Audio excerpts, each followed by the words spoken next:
Ang Devil Emperor. Credit to the author. E-320-28. Ang mga pangalan po na nandito ay galing sa mga name generator. Kung meron man pagkakatulad sa mga pangalan ng tao o lugar at pangyayari, ito ay tunay na hindi sinasadya. Umungol. Ang lakas ng ungol ng dragon ay yumanig sa mundo mismo, na sinundan ng pag-akyat ng kaluluwa ng dragon sa ikasyam na langit, at pagkatapos ay bumagsak pabalik sa lupa sa ibaba. Yumanig ang lupa at umalangaw-ngaw ang mga ungol ng mga halimaw. Ang kakilakilabot na kapangyarihan ay nagmula sa mga kaluluwa at umagos pataas sa katawan ng lahat, tinakot sila sa katawan at isipan. Pagkatapos ay lumabas ang ulo ng isang halimaw mula sa lupa at nilamon sila ng buo. Kumunat ang noo ni Ethan. Ang Nine Dragons Diamond Body ay isang martial art na may ranggong lupa sa base nito at ang Dragon Vein Soul ay isa ring Panginoon ng lupain. Sa kanilang pagsasama, ang martial art ay nadobol ang kapangyarihan nito, tunay na may kakayahang punatin ang mundo. Huminga ng malalim si Ethan at ang naglilibot na lilang kidlat sa paligid niya ay tumutok, handa na para sa huling pagtama. Damugong. Literal na sumabog ang lupa nang biglang sumulpa ang gininto ang dragon na 300 metro ang haba mula sa ilalim ng lupa, tinutukan si Ethan. Lumabas ang mga pangil at kuko nito, inihanda ang sarili para mapunit ang langit kung kinakailangan. Umungol. Kasabay ng isa pang ungol ng dragon, bumaba ang kapangyarihan ng dragon. Naabot si Ethan na 1,000 metro ang layo. Nabigla ang lalaki. May hula siyang magiging malakas ito, pero hindi ganito kalakas. May sapat na kapangyarihan ng dragon para agad na matalo ang kahit sinong eksperto sa Radiant Stage. Hindi kasama ang Satyr Gord at mga banal na dragon. Napasinghap ang mga nanood, nanginginig ang kanilang kaibuturan sa takot. Paano magkakaroon ng sapat na kapangyarihan ang isang pre-Radiant Stage expert para sirain ang lahat? Nagsayaw ng tagumpay ang tatlo ni Lucian habang tumatawa, napakalakas. Alam kong ang panganay na batang Panginoon ang pinakadakilang regalo ng langit sa mundo. Hindi siya matatalo sa ilalim ng langit. Ang punk na iyon ay kayang-kaya niyang suwayin ang langit ngunit kahit siya ay hindi kayang tapatan ang panganay na batang Panginoon. Naku, tapos na ang punk, hahaha. Nagkakaroon ng kakaibang saya ang tatlo sa kanilang maagang pagdiriwang. Napakaraming dugo at pawis ang ibinuhos nila para dito, nawalan ng napakaraming tauhan, at ngayon, sa wakas ay nagbunga na ito. Tanging sina Clara at ang mga kasama lamang ang nanginginig sa makapangyarihang palabas. Kinagat ng pag-aalala ang kanilang konsensya habang walang tigil ang pagbagsak ng kanilang mga luha. Nanliit ang mga mata ni Levi at bumaantong hininga, ang Dragon Vein Soul ay tunay na kapantay ng isang Earth-ranked martial art. Ang ganitong kapangyarihan ay nagpapalinaw sa resulta. Si Quinley talaga ang una sa kanyang henerasyon. Tumango rin ang iba. Lumingon sila sa direksyon kung saan sumusugod ang gintong dragon at nakita ang isang lalaking nababalot ng lilang kidlat na nakatayo roon, tuwid ang likod, at matalim ang tingin. Walang takot siyang humarap sa panganib, at napabuntong hininga. Matatalo sana ni Ethan si Quinley kung talento lang ang basehan nila. Ngunit ang biglaang pagbubunyag ng Dragon Vein Soul, ang mga pukana ng tadhana, ay nag-iwan sa lahat ng naawa sa kanyang pagkamatay. Walang sino mang mortal ang maaaring sumalungat sa kalooban ng langit. Nagluluksa na ang mga tao, at binabatiko si Ethan dahil tinatanggap niya ang parusang kamatayan para sa kanyang paglabag. Ngunit hindi nawala ang liwanag ng mga mata ni Ethan, at ang kanyang diwa ng pakikipaglaban ay nag-aalab-laban sa kahirapan. Para sa kanya, ang Dragon Vein Soul ay isa lamang espiritong ipinanganak sa mundong ito, bagamat medyo malakas. Ngunit wala itong anumang kaugnayan sa tadhana at mga katulad nito. Kahit na bumaba ang tunay na tadhana, basta ako ang mas malakas, hayaan mong gawin kang Diyos ng langit sa mundong ito ngunit hindi ka pa rin ito ililigtas mula sa akin. Nanigas ang mga mata ni Ethan at nagsenyas ang mga kamay niya. Hahaha, Ethan, ginawa akong hari ng langit, ang bagong kaayusan sa mundo. Kapag nangahas kang kalabanan ako, mamamatay ka dahil sa pagsuway sa langit. Mamamatay ka dahil lang sa gusto ko. Kalooban ito ng langit, ang iyong kapalaran. Humajejek na sabi ni Quinley, lasing sa kapangyarihan at labis na pagmamataas. Ang kaaway na ito na matagal nang sumuway sa kanya ay sa wakas ay mapapahamak. Sino ba naman ang hindi matutuwa? Malamig ang mukha ni Ethan, kumikislap ang kulay lila sa kanyang mga mata, ang kanyang mga kamay ay gumagawa ng mga senadorias habang sumisigaw, layuan mo ako. Ako lang ang magdedesisyon ng aking kapalaran. Ikaw ang mamamatay. Pagkatapos ay umungal si Ethan. Estilo ng Wraith, ikatlong galaw, tili ng Necro Dragon. Umungol. Isang umungal na dragon na yumayanig sa lupa ang tumusok sa mga ulap at isang palso ang kumalat mula sa bibig ni Ethan. Nanunuya si Quinley, isang walang kwentang malalim na ranggong martial art. Paano nito kayang harapin ang aking Dragon Soul at Earth Rank martial art? Humph, naiintindihan ko, nasa bingit ka na, ang desperadong pagtatangka ng isang walang pag-asang hanggal. Humph, para harapin ang Dragon Vein Soul, isang soul-based martial art lang ang kailangan ko. Hindi pa kasama rito, hindi ito ang karaniwang sound martial art mo. Sa tingin mo ba ikaw lang ang makakapagpalakas ng martial art? Naging mapang-uyam ang ngiti ni Ethan. Umatras si Quinley at bago pa siya makariyak, nagawa na ang pinsala. Dahan daw ang lumapit ang ungol ni Ethan sa gininto ang dragon, ngunit sumabog ito ilang daang metro ang layo mula rito. Nang mawala ang tunog, biglang sumilay ang lilang liwanag, kumalat na parang apoy at naganyong isang ibong lilang kidlat na 100 metro ang haba. Kumalabog ang lilang kidlat sa bawat direksyon, ang kapangyarihan nito ay tumatama sa paparating na gininto ang dragon. Sumigaw si Quinley, ano iyon? Ang sumpa mo. Nabalot ng ngiti ang mukha ni Ethan habang nanginginig siya, malapit nang bumagsak. Nawalan siya ng gana sa huling galaw na ito, ngunit hindi pa rin ito maalis ang mabangis na ngisi sa kanyang mga labi, habang ginagamit mo ang iyong Dragon Soul para dagdagan ang kapangyarihan ng iyong martial art, ano ang pumipigil sa akin na ibuhos ang aking buong lilang kidlat sa sound wave? Nanginig ang mukha ni Quinley, paano matutumbasan ng lilang kidlat ang kaluluwa ng aking dragon? Ang Dragon Vein Soul ay simbolo ng isang hari na walang sinuman sa mundong ito ang maglalakas loob na labanan. Ang iyong lilang kidlat ay walang kwenta. Wala man lang itong malay. Dragon Vein Soul, durugin mo siya. Umungol. Ang mga salita ni Quinley ay nagpabaliw sa gininto ang dragon, sumugod kay Ethan. Ang mabangis nitong mukha ay handa nang punitin ang lahat ng kalaban nito. Ang Earth Rank martial art na nilagyan ng Dragon Vein Soul ay may sariling isip, kasunod ng utos ni Quinley. Pinanood ito ni Ethan nang may ngiting ngumisi. Nasa ilalim ba ng kaluluwa ng dragon ang lilang kidlat? Humph, hanggal na hanggal. Hindi alam ni Ethan kung saan nanggaling ang lilang kidlat, ngunit may potensyal itong pumatay ng isang sagradong halimaw.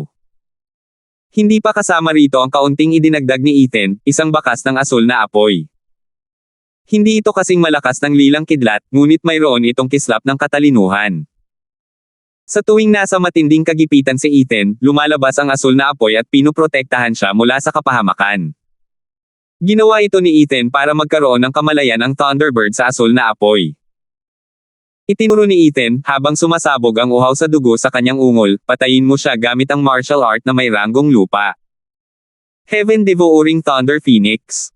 Tama, isang martial art na may ranggong lupa.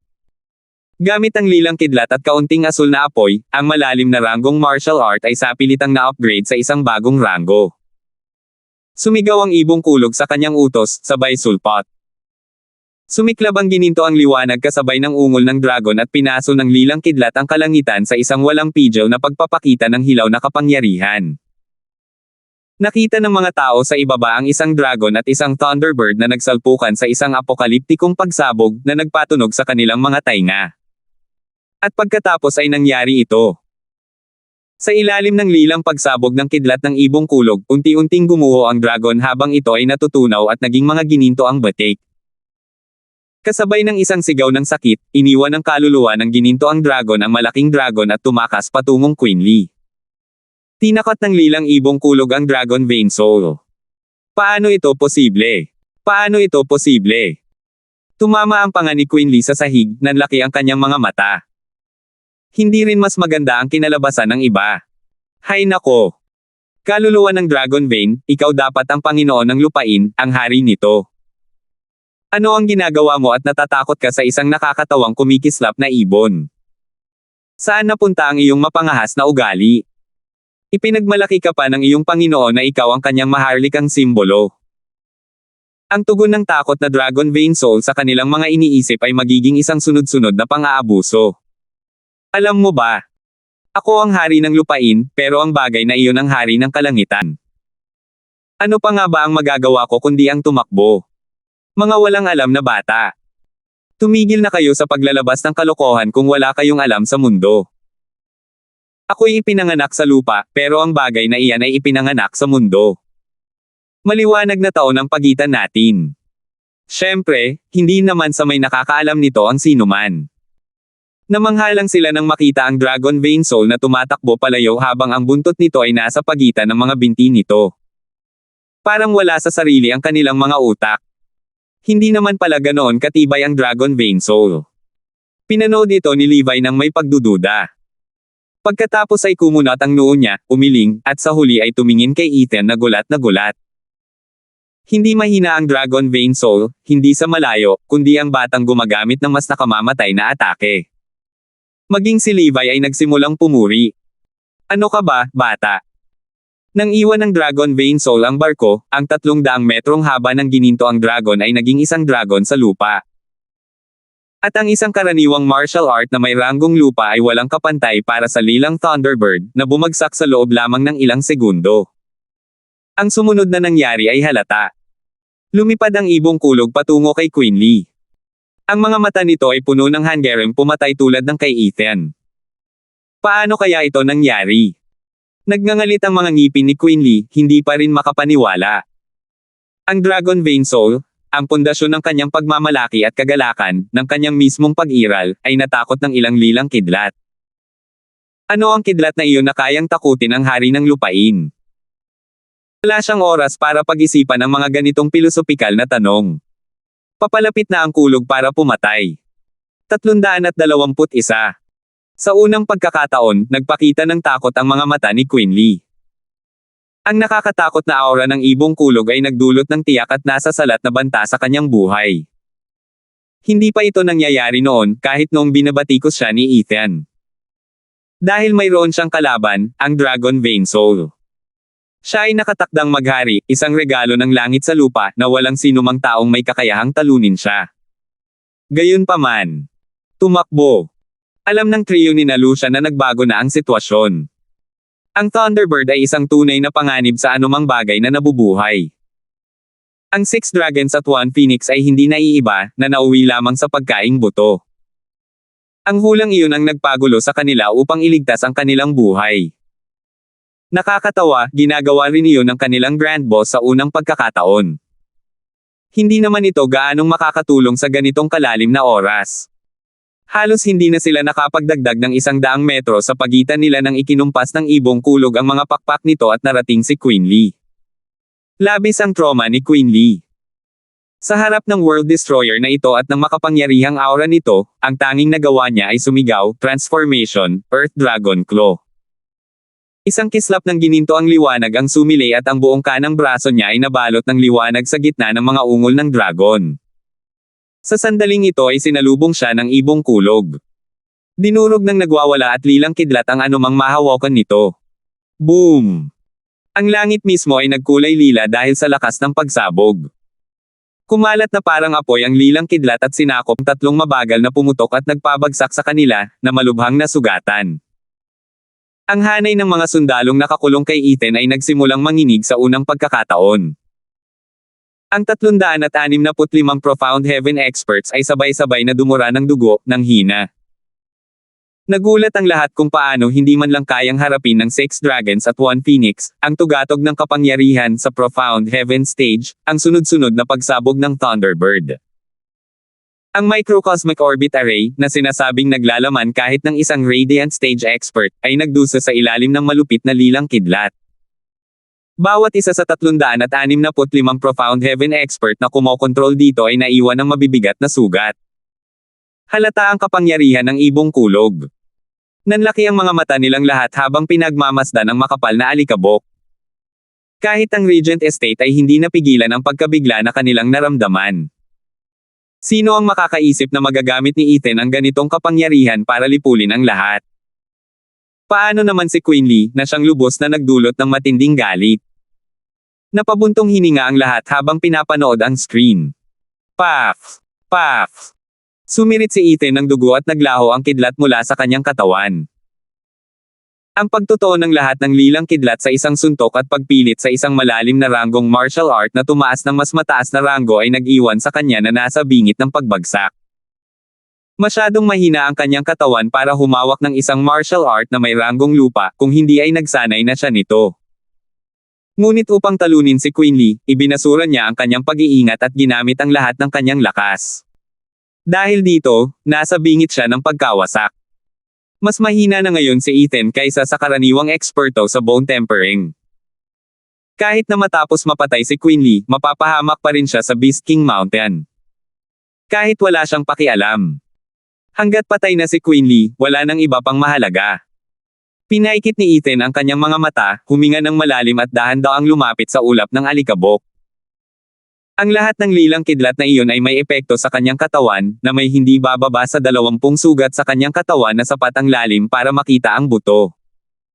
Ang kanyang paglakad na parang isang demonyo mula sa impyerno. Nanginig ng husto ang tatlo ni Lucian.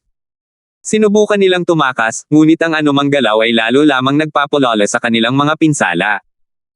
Wala silang mapupuntahan ng mabilis. Nakatitig lang sila sa demonyong naglalakad palapit sa kanila. Hay nako!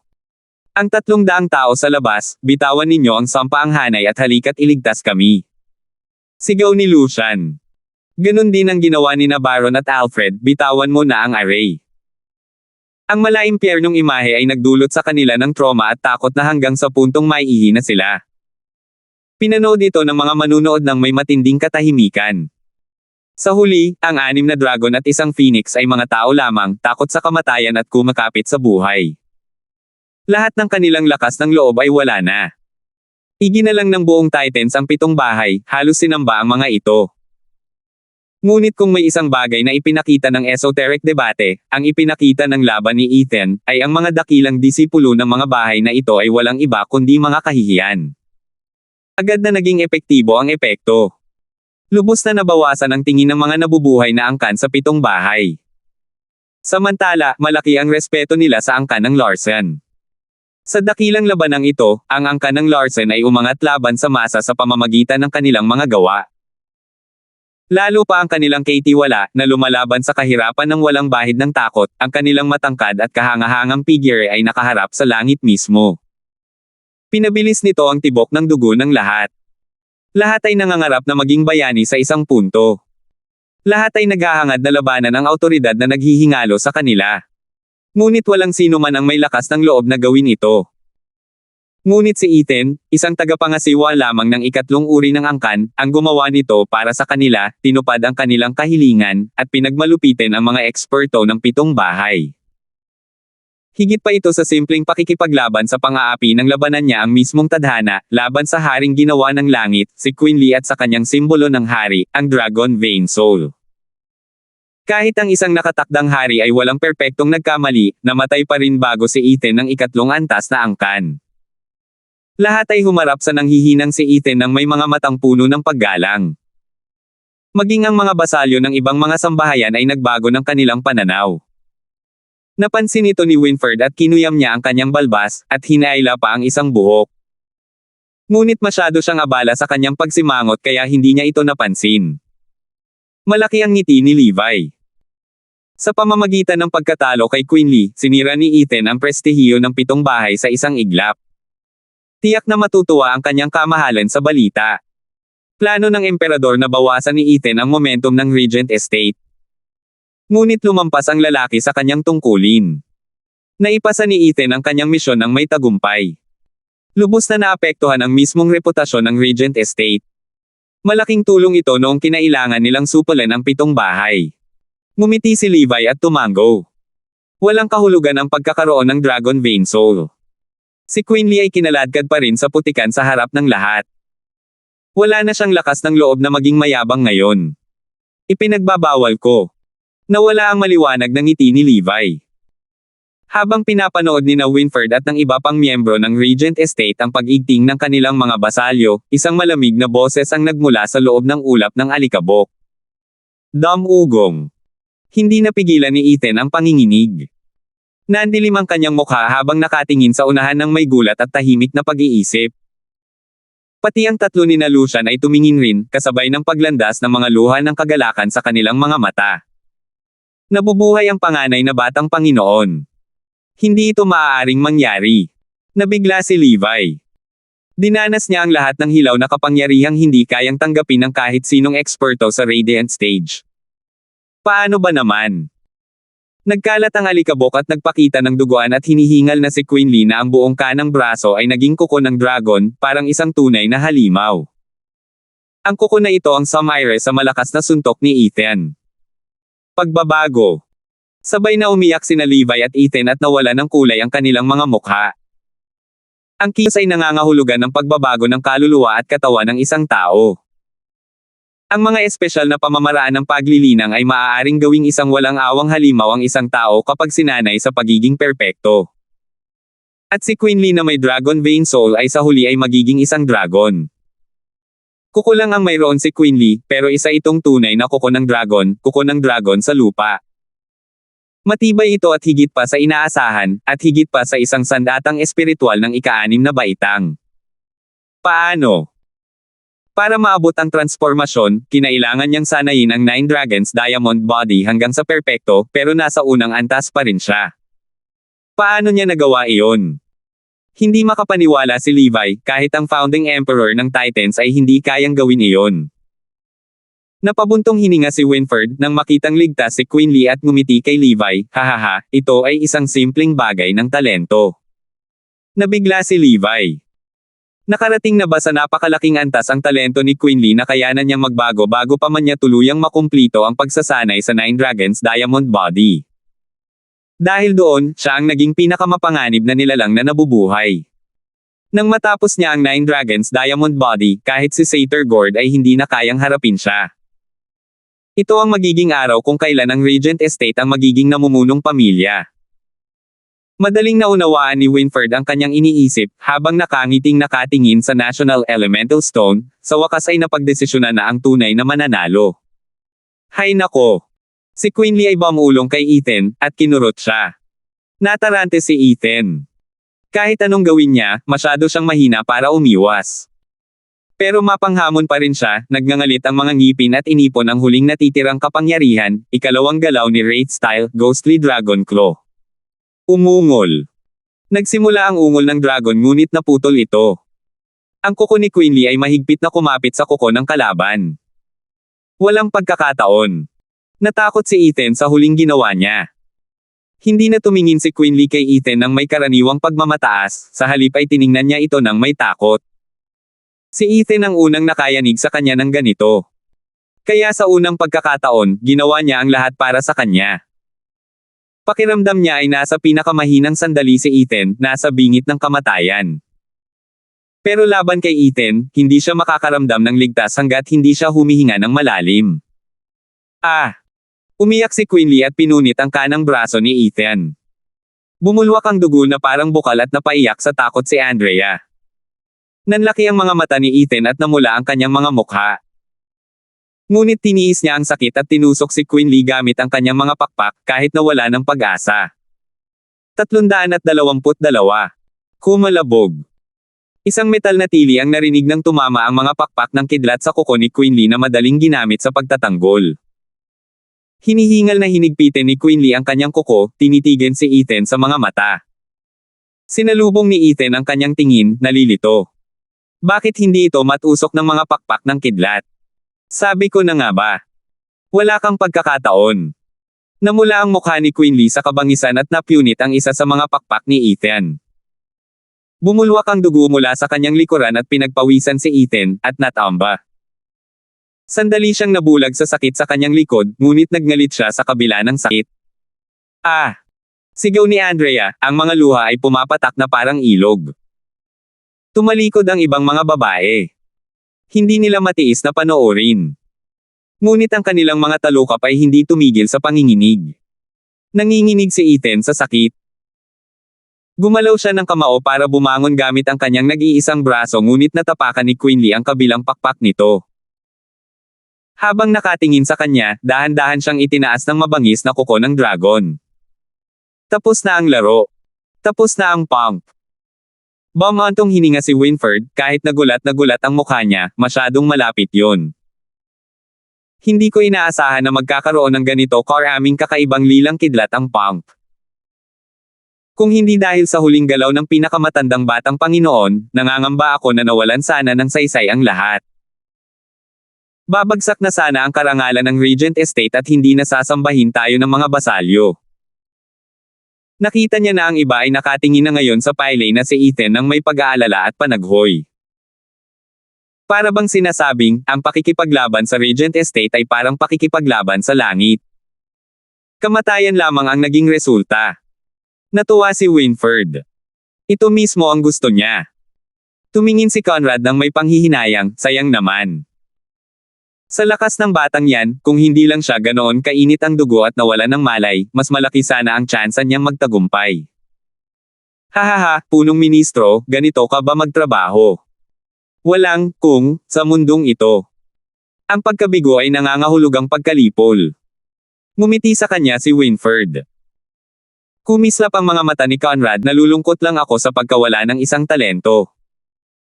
Nakakaawa kung ganito ang mangyayari sa kanya. Natural lang, sarili niya lang ang dapat sisihin sa kinalabasang ito. Tama ang punong ministro. Kami, ang mga tagapagplano ng masama, ay natatakot na maging baliw at maghukay ng sarili naming mga libingan. Nagtinginan sina Winford at Conrad, pagkatapos ay tumawa. Sa larangan ng digmaan, isang anino ang nagmasid sa lahat mula sa isang sulok, natagpuan ang kanyang sarili na nasa isang hindi pagkakasundo. Sa pagitan ni Ethan at Quinley, ang pinakamalakas lang ang gusto niya. At kahit pareho silang makapangyarihan, mas malaki ang potensyal ni Ethan. Pero ngayon, natalo na si Ethan at malapit ng mamatay. Dapat ba niya itong iligtas?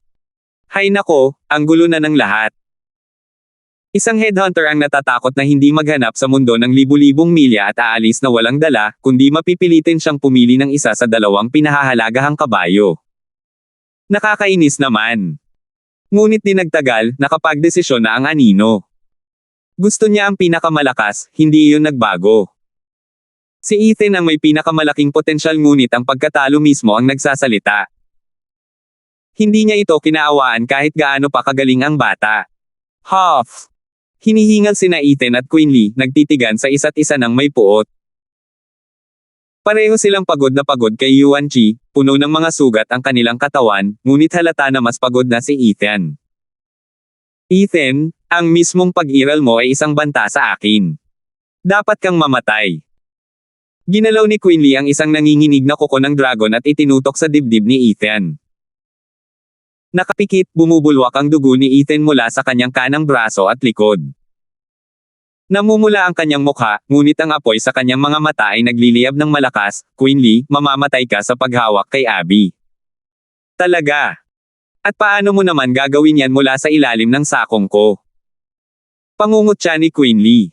Biglang nadurog ang puso ni Quinley sa sumunod na segundo. Nakita niyang walang balak mamatay si Ethan, ngunit lumingon ito na parang isang mabangis na hayop na handang sakupin siya. May natitira pa siyang laban. Lalo pang lumala ang pagkabalisa ni Quinley.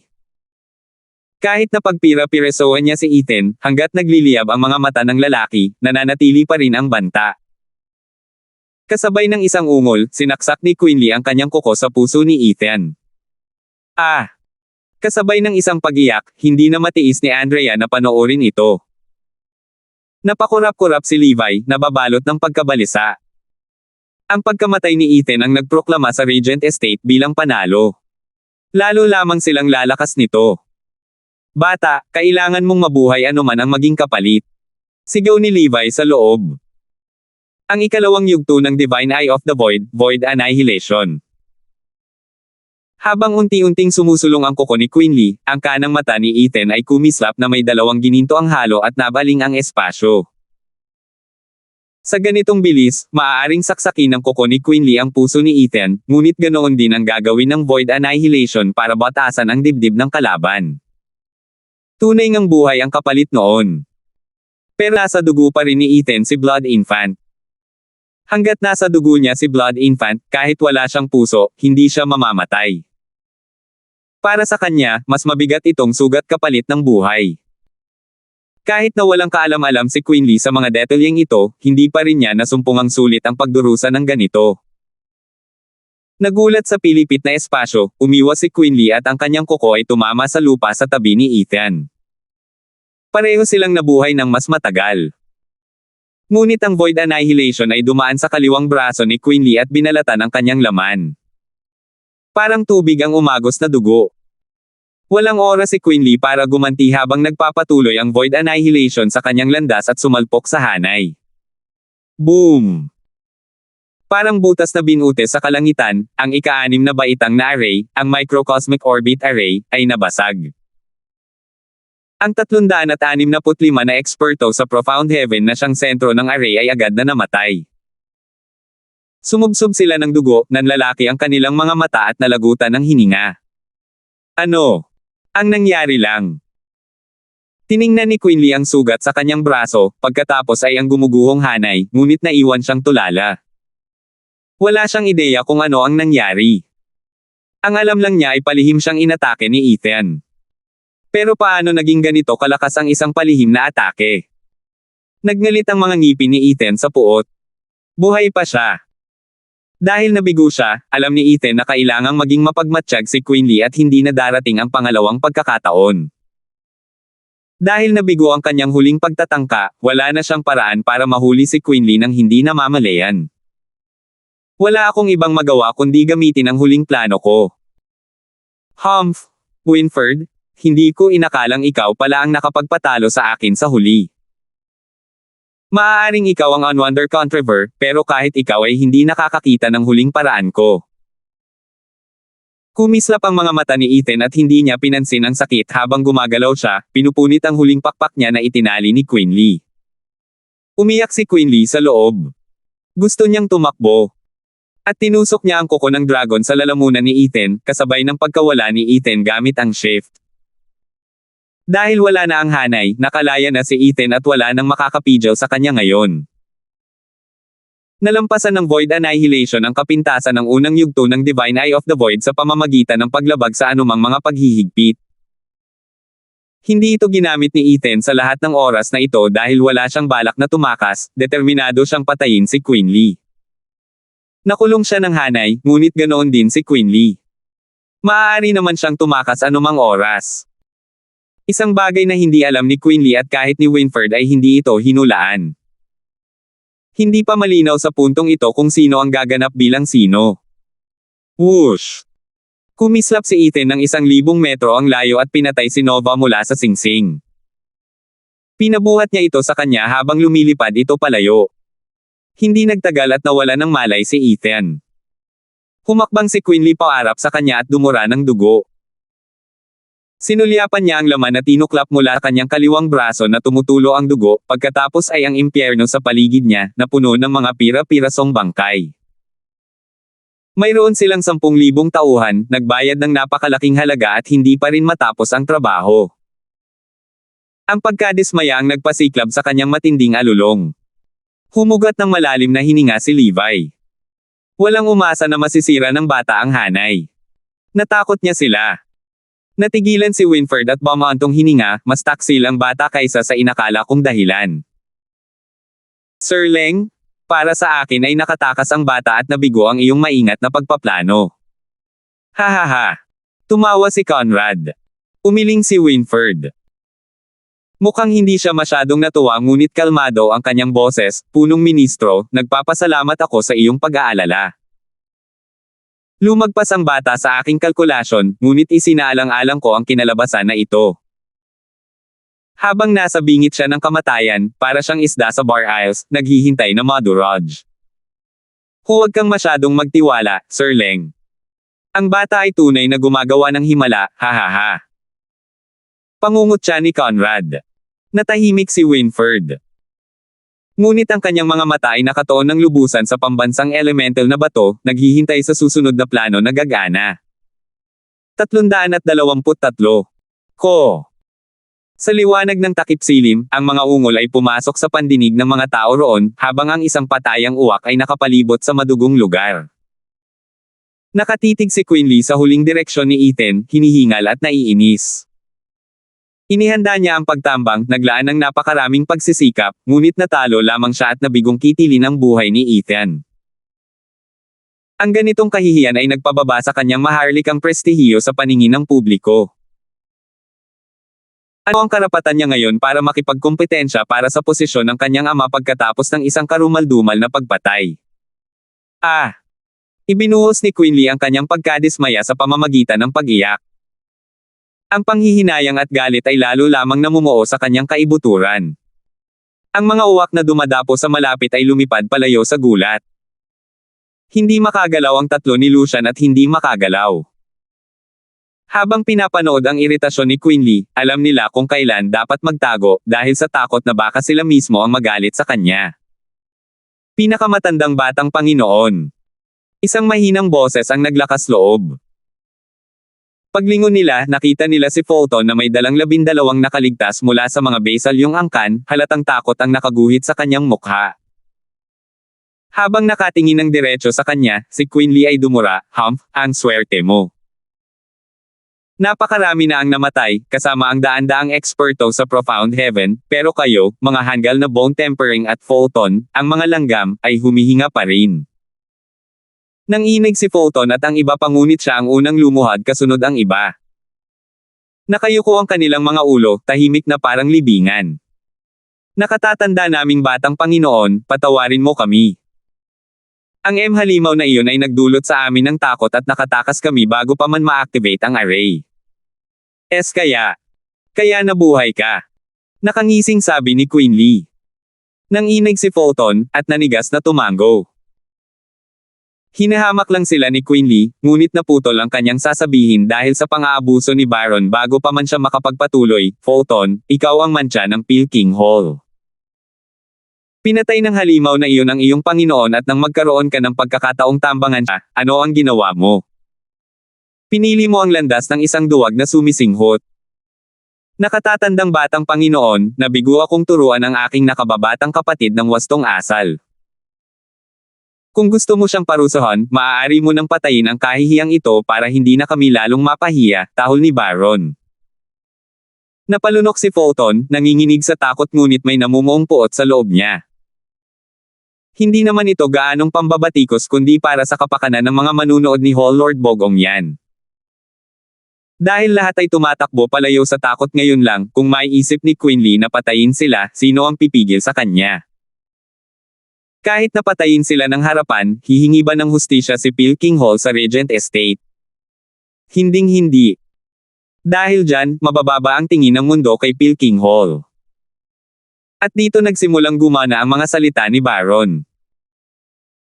Sa pamamagitan ng pangungutya kay Fulton, nailigtas niya ang mukha ni Pilking Hall, hinayaan si Quinley na maglabas ng sama ng loob habang hinahalikan din ang Regent Estate ng malakas, ipinapakita ang kanyang walang katapusang debosyon sa Regent Estate. Kung sakaling mapatay ni Quinley si Fulton noon din, magiging ligtas siya, dahil pinahihintulutan na ngayon ni Pilking Hall si Quinley na harapin ang pangunahing salarin. Ano man ang maging resulta, naingatan ang karangalan ni Pilking Hall at ang dalawang bahay ay hindi na kailanman magiging mas malapit pa.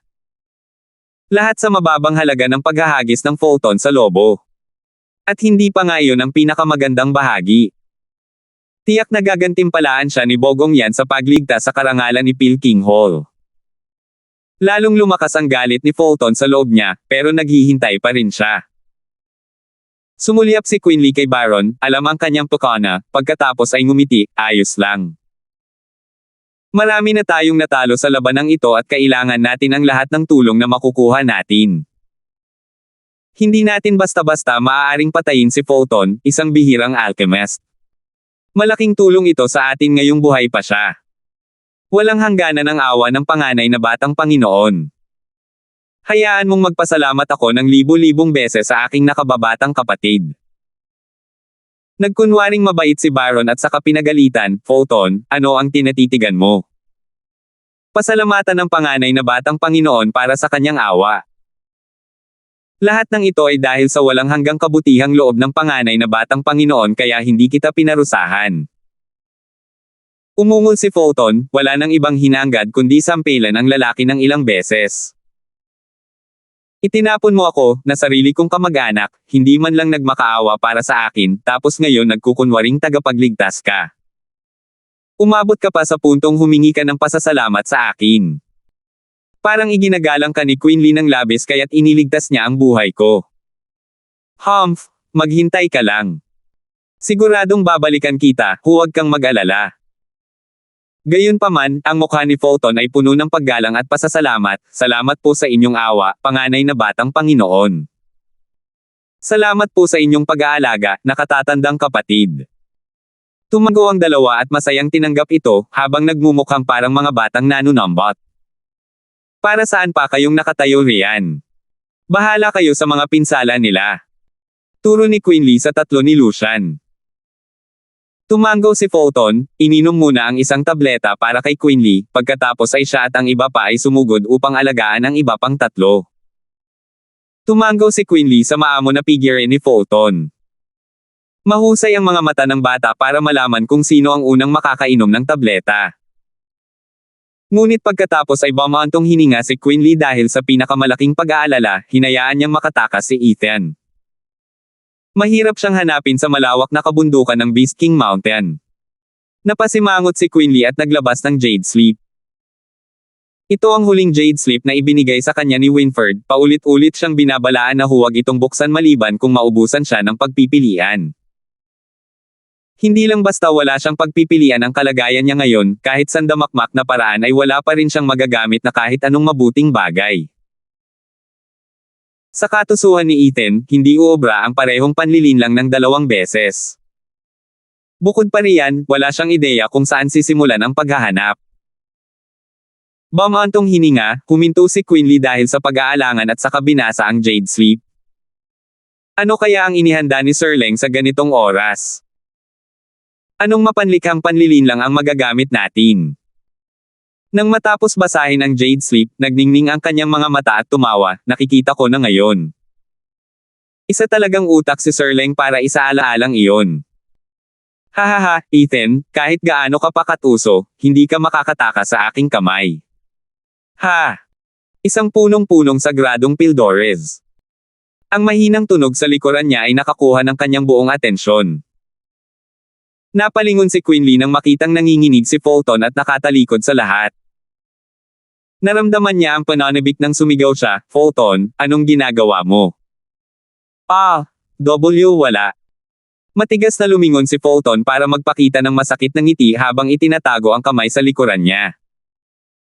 Nakapikit at malamig na sinabi ni Queen Lee, ano yang hawak mo? Ipakita mo sa akin. Pinagpapawisan ng husto si Fulton, nag-atubili ng matagal bago ngumiti at iniabot ang isang singsing gamit ang 2 kamay, binabati kita, pinakamatandang batang Panginoon. Natagpuan ko na ang Brimang Sacred Pills, lahat ng 4. Saan? Nagningning ang mga mata ni Queen Lee habang kinukuha ang mga singsing. Habang iniinom ang mga ito, nakatingin siya sa 4 na vial sa kanyang palad, ang Brimang Sacred Pills. Itinuro ni Fulton ang isang brasong basang-basa ng dugo, kinuha ko yan sa brasong yan. Akala ko. Hindi ba't braso iyan ni Ethan? Tinitigan ni Queen Lee si Fulton, mabilis mo itong natagpuan at alam mo pang kanya iyon. Siguro ay pinapanood mo ang ating laban, naghihintay ng tamang sandali para nakawin ang ating mga gamit. Matandang batang Panginoon, hindi ko kailanman papangarap iyon. Napaluhod si Fulton sa takot. Hindi mo iyon papangarapin. May mapangasar na ngiti si Queen Lee habang pinagmamasdan ang 4 na vial, kung gayon, paano mo ipapaliwanag ang nawawalang mga selyo mula sa lahat ng 4 na vial? Plano mo bang palitan ang mga tableta, di ba? Ginamit agad ni Queen Lee ang discerning field, at saka lamang siya nakahinga ng maluwag nang matagpuan niya ang mga tunay na produkto sa mga vial. Takot na takot si Fulton at nagmakaawa, nakatatandang batang Panginoon, pakiusap, gusto ko lang kumpirmahin kung totoo sila. Bilang isang alchemist, hindi ko maiwasang gusto kong makakita ng tableta para sa 8 baitang. Pinagpapawisan siya ng husto dahil sa matalim na titig. Nagsalita si Queen Lee, makinig ka rito, iwanan mo muna ang mga gamit ng iba. Ang mga bagay na ibibigay ko lang sa iyo ang tanging pinapayagan mong gamitin. Hindi ka man lang maaaring tumingin, naiintindihan mo.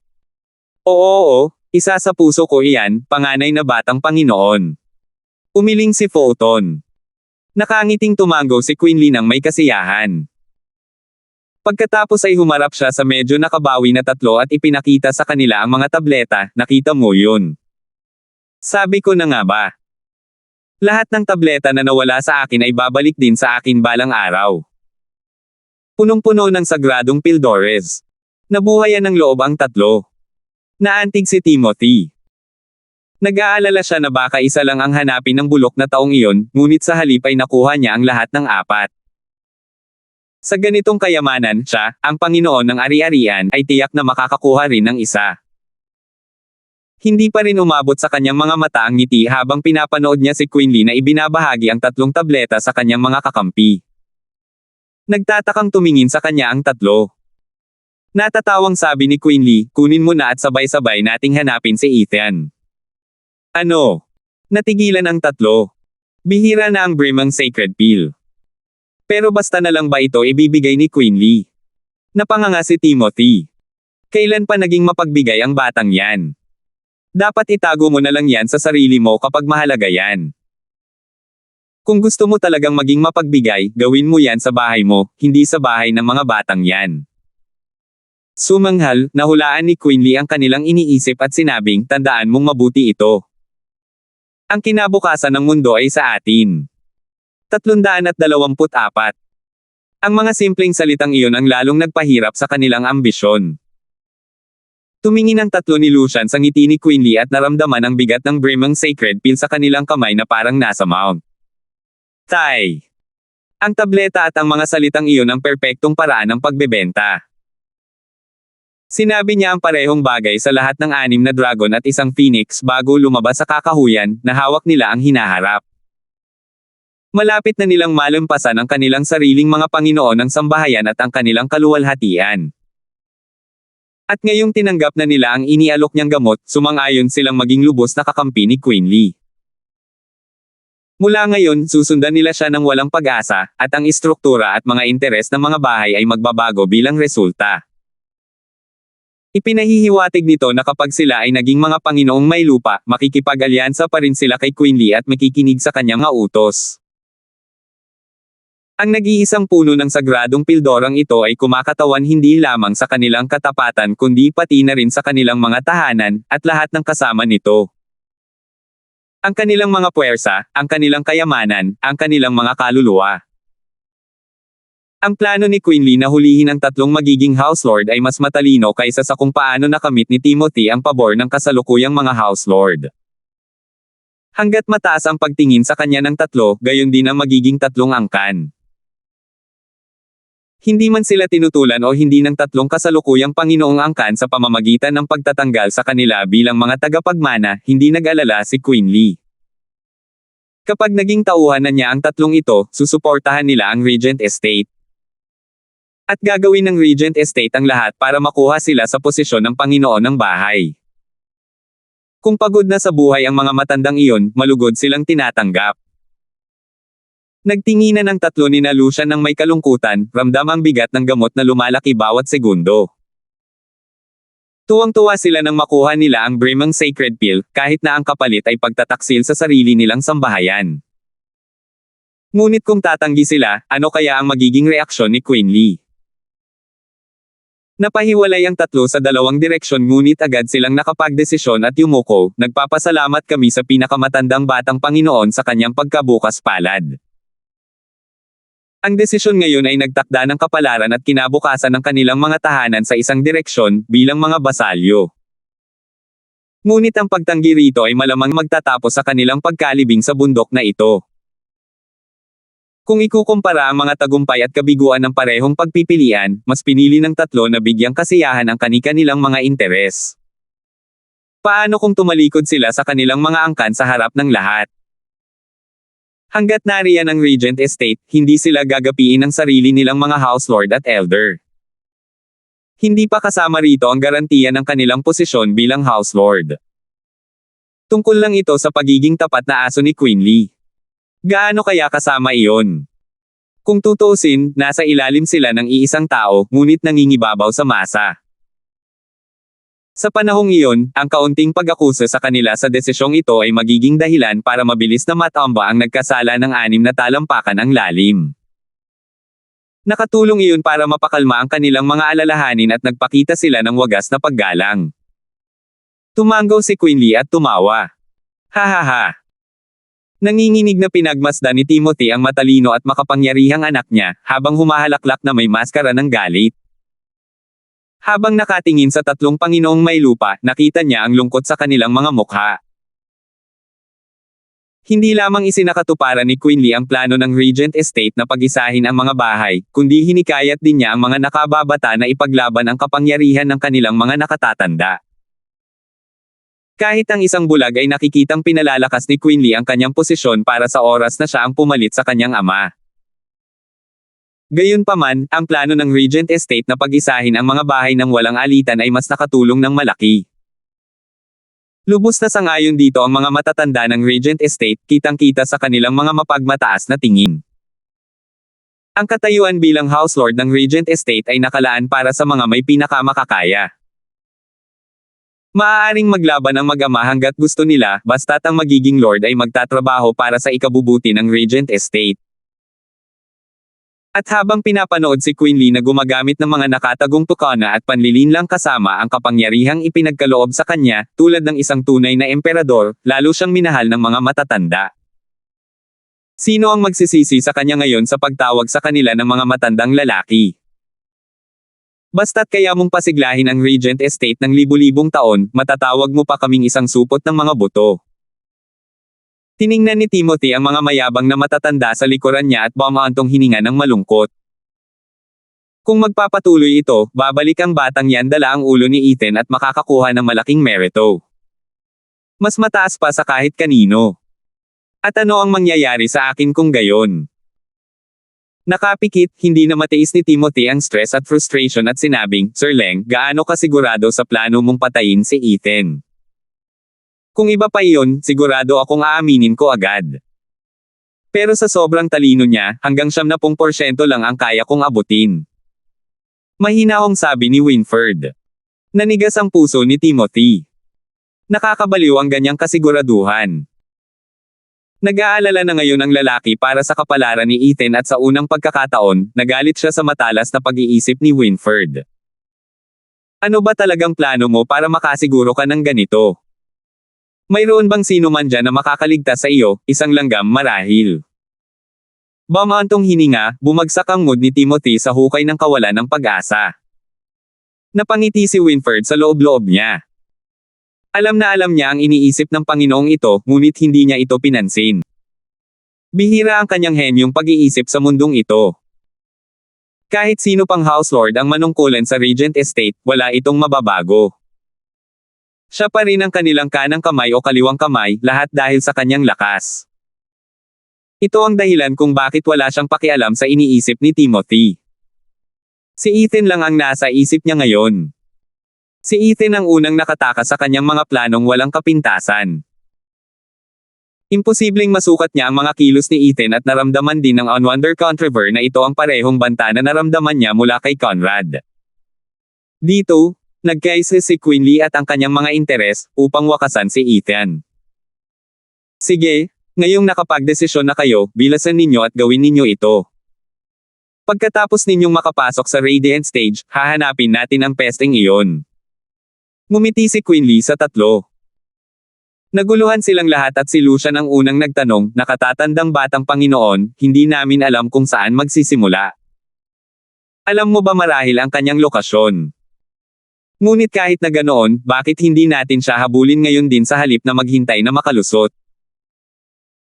Hahaha, si Ethan ay nakahiga sa kama at sisiguraduhin niyang magtatago kung saan walang makakakita sa kanya. Kahit ako ay hindi. Pero alam ni Sir Leng na darating siya sa isang lugar at doon natin siya hihintayin. Dahil dinidilaan niya ang kanyang mga sugat, hindi tayo magugulo ng ilang sandali. Ito ang pinakamagandang pagkakataon natin para palakasin ang ating kapangyarihan. Kapag handa na ang lahat at tinambangan natin siya, wala na siyang lugar pa makatakas. Tumawa si Quinley. Tumango ang tatlo ng may pagkamangha, kung sinabi nga ni Sir Leng, siguradong ganoon nga. Naglagay ang tatlo ng simpleng hanay ng mga nagtatanggol sa kanilang paligid at kinain ang Brimang Sacred Peel. Ngumiti si Quinley, inilagay si Fulton at ang iba pa bilang mga gwardya. Inilagay niya ang sarili niyang mga depensa at kinain ang sarili niyang tableta. Silang apat ay mga peak profound heaven expert na malapit ng maging radiant stage expert sa kagandahang loob ng Brimang Sacred Peel. Ang lakas ng kaluluwa ni Quinley ay dadami ng 10 beses at kahit si Ethan gamit ang kanyang shift ay hindi makakataka sa kanyang kamay. Malapit na ang katapusan ni Ethan. Sa ibang lugar, isang lilang ibong kidlat ang nakatayo sa harap ng isang madilim na kuweba. Ang kumakaluskos na kidlat ay sapat na panghadlang para sa sinumang papalapit na espiritual na halimaw. Isang lalaking naliligo sa dugo at nakahandusay sa loob ng kuweba, hindi gumagalaw. Dahil napunit ang kanyang mga pakpak at braso, ito ang unang pagkakataon na napunta si Ethan sa ganitong mapanganib na kalagayan. Minsan ay lumilingon si Nova nang may pag-aalala. Gusto nitong kumuha ng pagkain at tubig para kay Ethan ngunit nag-aalala siyang baka babalik ito at makakita ng isang espiritual na halimaw na kumakain ng sagana sa kanyang katawan. Kaya't siya'y nakatayo at nagbabantay. Dumaan ang 10 araw at tahimik na pinamumugaran ng mga tao at hayop ang kuweba. Sa ika-15 araw pa lamang, isang ungol ang narinig ni Ethan nang idilat niya ang kanyang mga mata. Napapikit siya dahil sa nakakasilaw na sikat ng araw na nagmumula sa labas. Tumili. Ikinumpas ni Nova ang mga pakpak nito at naghiyawan.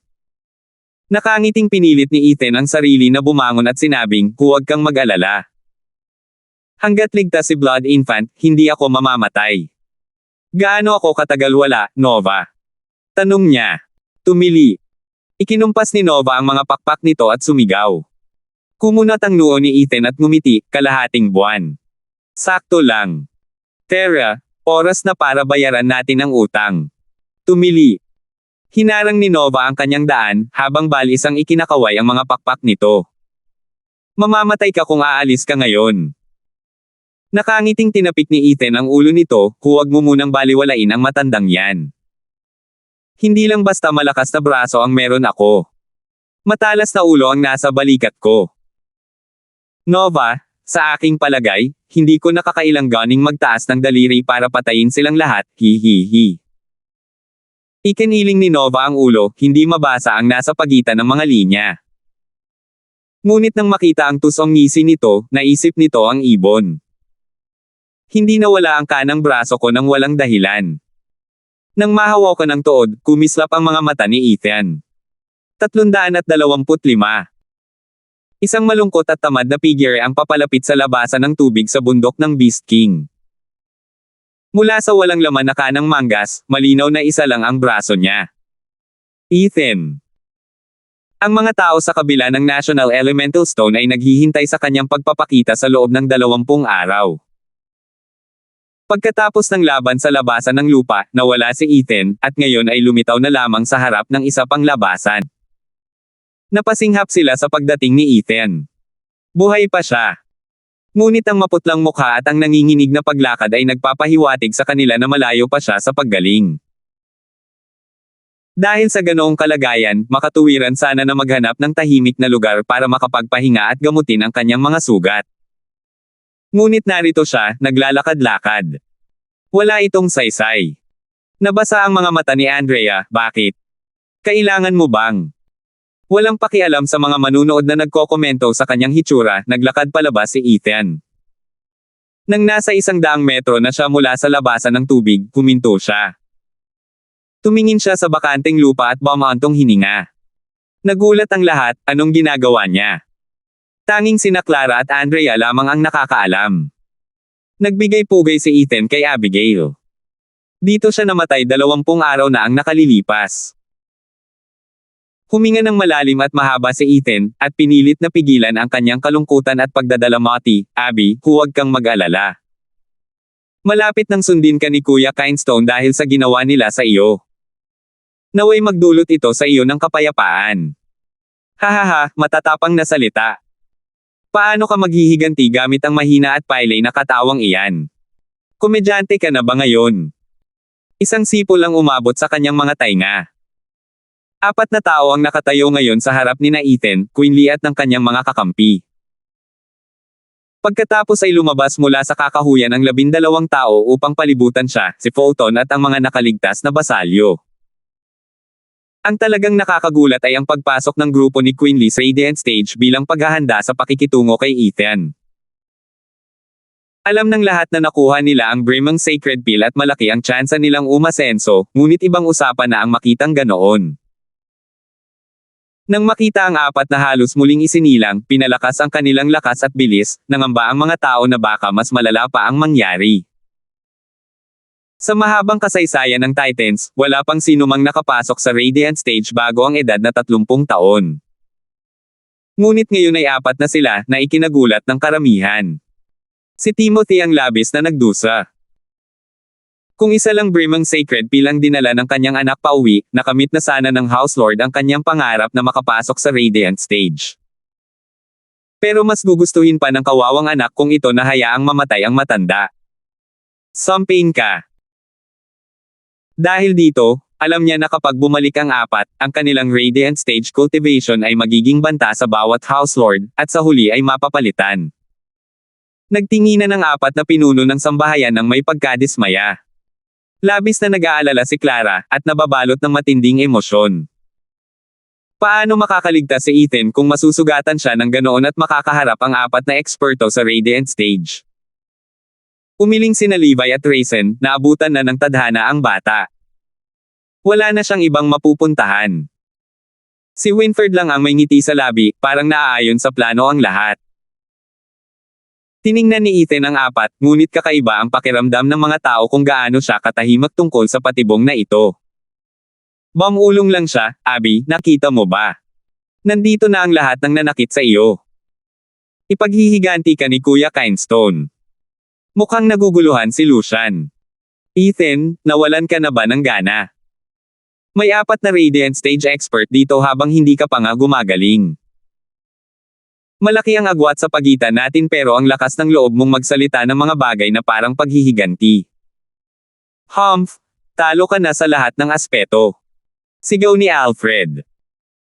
Nakasimangot na sumulyap sa kanya si Ethan sa ngumiti ng malabo, hahaha, hindi, ikaw ang nawalan ng lahat. Tumigil ka nga dyan, loko ka. Kahit ang mga bulag ay nakikitang tayong apat ay walang talo. Gumising ka at amuyin ang mga rosas. Naningkit ang mga mata ni Alfred habang nagmumura, ngunit ang kakaibang walang siglang ngiti ni Ethan ay ikinabahala niya. Ganoon din ang naramdaman ni Quinley. Sa sobrang tuso niya, ano ang plano niya para manatiling kalmado sa harap natin? Naghanap ng mga pahiwatig si Quinley. Ngunit walang nakuha ng pinakawalan niya ang kanyang kaluluwa at lalo lamang lumala ang kanyang pag-aalala. Nagbibiro ba siya? Napakunot-noo rin si Winfred. Lalong nagiging palaisipan si Ethan. May ngiting nanunuya sa kanyang mga labi, bumantong hininga si Ethan, talagang kakaiba si Winfred, nahulaan niyang dadaan ako para magbigay pugay kay Abby bago umalis sa Beast King Mountain. Nagpa-ambush pa nga siya sa iyo. Tunay na isang gawa na tanging si Unwanted Controver lamang ang makakagawa. Ano, paano mo nalalaman lahat? Sigaw ni Quinley. Nanliit ang mga mata ni Winfred at ang kanyang matandang kamay ay nakahawak sa kanyang balbas. Umiling si Ethan at sinabing, wala talaga akong alam. Pero isang bagay ang alam ko, bawat kilos natin ay bahagi ng dakilang plano ni Winfred sa kahit anong paraan. Matagal na niya akong pinagmamasdan at masasabi kong mas kilala niya ako kaysa sa akin. Dahil walang gagawin ko ang makakatakas sa kanyang mga plano, bakit hindi hayaan ang kalikasan na tumakbo sa kanyang takbo? Tiningnan siya ni Quinley ng matalim sa kabamantong hininga habang nagtatanong, susuko ka na ba? Hindi ba't nasabi ko na sa iyo? Pumunta ako para sa buong buhay mo. Napaawang ang mga labi ni Ethan at nagbigay ng kanyang kakaibang masamang ngiti. Nang mahuli nila ang mga ito, hindi nila alam ang ibig sabihin ni Ethan. Alam niyang hindi niya matatakasan ang mga hula ni Winfred kaya bakit siya ang mananalo? May paraan ba siya para baligtarin ang lahat? Madaling hulaan ni Ethan ang nasa isip nila, hahaha, nahulog nga ako sa mga pakana ni Winford, pero sa totoo lang, Quinley, hindi ba't nahulog ka rin sa akin? Dahil kasama ko si Winford, pagdating sa ating dalawa, ako ang nananalo. Nanginig si Quinley, hindi alam kung maniniwala sa kanya o hindi. Ito ba ay simpleng pagmamayabang, isang panlilin lang? Biglang tumayo si Winford, nagiba ang kulay ng kanyang mukha sa loob ng ilang segundo. Inikat niya ang kanyang mga mata, mabilis ang kanyang isipan sa trabaho.